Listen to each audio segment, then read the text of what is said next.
Ready, set, hot topic today. go. Yeah, hot topic today. Hot topic. Happy Thursday. We're back. I'm sure you guys have seen all over the news that there is talk of a 50-year mortgage, 50. So we wanted to shine a little bit of light on what we know about it, how we think it can help some, hinder others, just kind of give you guys our hot take on the topic, because again, it's very polarizing, it seems. Yeah. So yeah, 50-year mortgage, what do we know and what do we think? So affordability has been an issue forever, but I think the issue is getting just more and more compounded, right? So it's one thing when you have high home prices or higher interest rates. It's another thing when you have high home prices, high interest rates, high HOA, high insurance, high grocery bills, where there's no reprieve. There's no reprieve. Everywhere you go, you're spending money hand over fist, and it wasn't that long ago where it wasn't that expensive. Exactly. So this has kind of been a challenge, and this is kind of created a stalemate between buyers and sellers. Like, and I was just talking about this past week with somebody, and they're talking about like, well, all the economic stuff, the market's going to fall apart, and I'm like, if the market was going to fall apart, it would have already done so. We're on year three of super high rates. Usually when you hit higher rates, is what happens is the pricing falls, and it hasn't, because we have all these sellers locked in with low rates, right? So it's the perfect storm. It's a perfect storm. So we're at this gridlock, we're at this stalemate.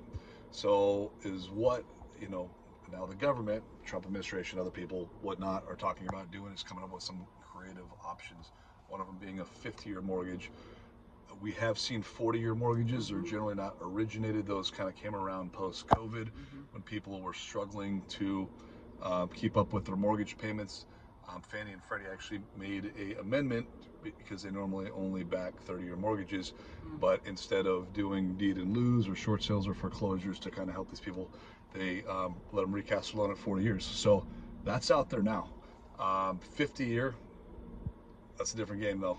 Another 10 years and more or less 20 beyond what's quote unquote normal right now. So I think again, it's very polarizing. People are like, kind of like the 15-year car loan.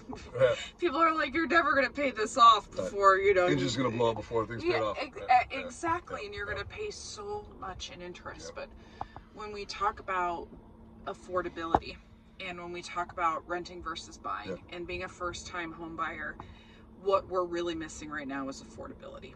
And what the 50-year mortgage will allow you to do is to get your foot in the door. We were, before we shoot these videos, Jonas and I have like the best discussions about these topics, and we're like, oh shit, we probably should have recorded that, because like we talk about a lot of things that we bring up in the video, but something that was said is, I don't know if a 50-year loan term is really meant for someone to have for 50 years. It's really more or less get you in the game, get you in the game, allow you to buy something.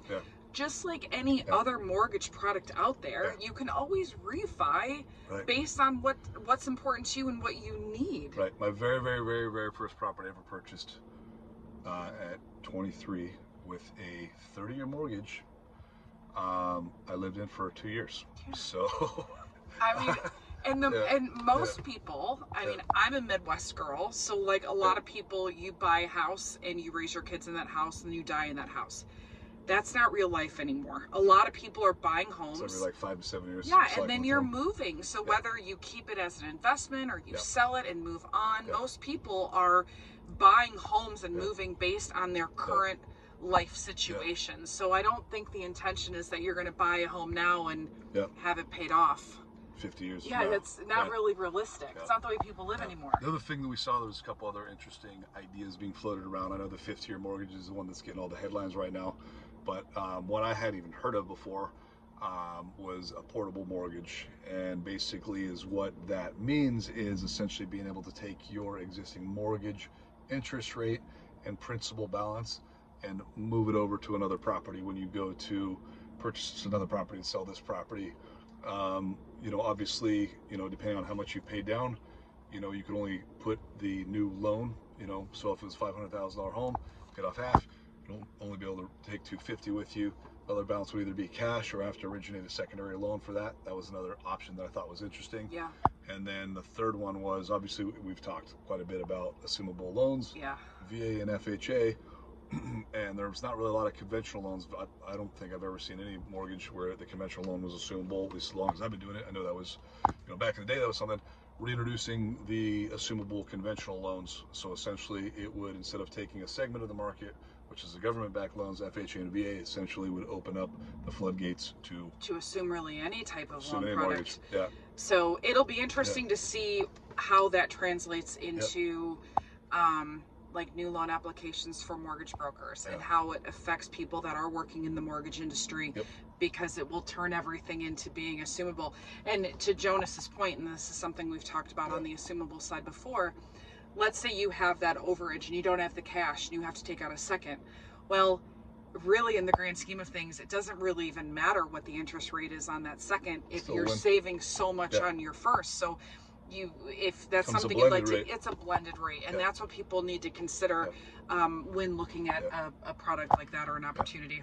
So I think all these things, you know what I mean, and everyone's like, tries to use it, politically or whatever, like, oh yeah, this other thing. It's like, the bottom line is this needs to be open for discussion. We do need to figure out solutions here, whether it be less red tape, less costs for new construction of homes, which then savings can be passed on to home buyers, or getting more creative with financing without doing crazy ass exotic loans like they had in the past, like negative amortization loans, interest only loans, things that are destined predatory and destined to fail. Whereas exactly. These, I think, are actually kind of smart ideas, or at least getting the conversation going to like, hey, we need to change something here. We need to do something. Otherwise, our kids aren't going to be able to buy something. You know what I mean? And at the end of the day, and this is something we've always said, if somebody has a desire to be a homeowner, it is our responsibility and the government's responsibility to help create programs that allow for people to do that. Not everybody is going to buy a house. Correct.